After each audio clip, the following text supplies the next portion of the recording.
নমস্কার বন্ধুরা, আমাদের চ্যানেলে আপনাদের স্বাগত। আজকের ভিডিওতে আমরা আলোচনা করব বিশ্বকর্মা পুজো পালনের সঠিক পদ্ধতি এবং এই পূজায় কী কী করা উচিত। যারা বিশ্বকর্মা দেবতার পূজার মাধ্যমে নতুন উদ্যোগ শুরু করতে চান বা কর্মক্ষেত্রে সমৃদ্ধি কামনা করেন, তাদের জন্য এই ভিডিওটি অত্যন্ত গুরুত্বপূর্ণ। আসুন এই ভিডিওটি শুরু করি।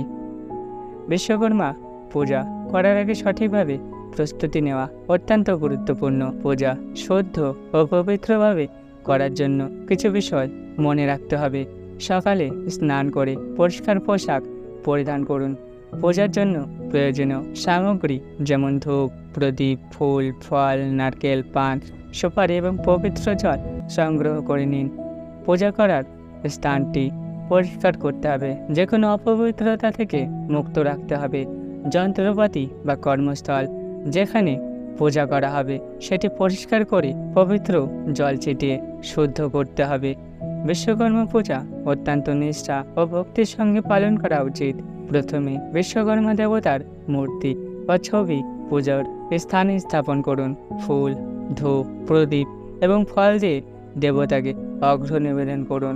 বিশ্বকর্মা দেবতাকে পবিত্র জলের ছিটা দিয়ে শুদ্ধ করে নিন। যন্ত্রপাতির সামনে ধূপ, প্রদীপ জ্বালিয়ে প্রার্থনা করুন যাতে কর্মক্ষেত্রে সফলতা আসে। পূজার সময় মন্ত্র উচ্চারণ করতে পারেন, যেমন ওং বিশ্বকর্মায় নমঃ।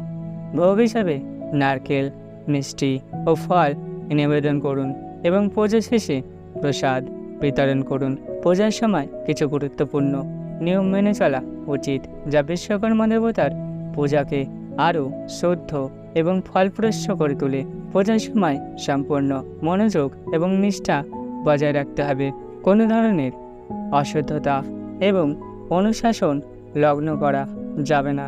পূজার আগে এবং পূজার সময় অশ্লীল ভাষা বা তর্ক বিতর্ক থেকে বিরত থাকতে হবে। কর্মস্থলের সমস্ত যন্ত্রপাতির পূজা করা উচিত যেন সেগুলি সঠিকভাবে কাজ করে এবং সফলতা নিয়ে আসে। পূজা শেষ হলে কিছু বিশেষ কাজ করা উচিত। পূজা শেষে বিশ্বকর্মা দেবতার কাছ থেকে আশীর্বাদ গ্রহণ করুন।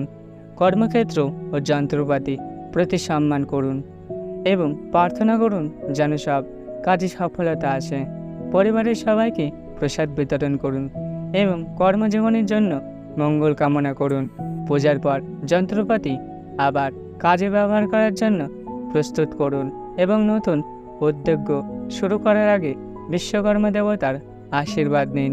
বন্ধুরা, এই ছিল বিশ্বকর্মা পূজা পালনের সঠিক পদ্ধতি এবং কী কী করা উচিত সেই বিষয়ে বিস্তারিত আলোচনা। যদি ভিডিওটি আপনাদের ভালো লেগে থাকে তবে আমাদের চ্যানেলটি সাবস্ক্রাইব করতে ভুলবেন না এবং ভিডিওটি লাইক ও শেয়ার করুন। ধন্যবাদ।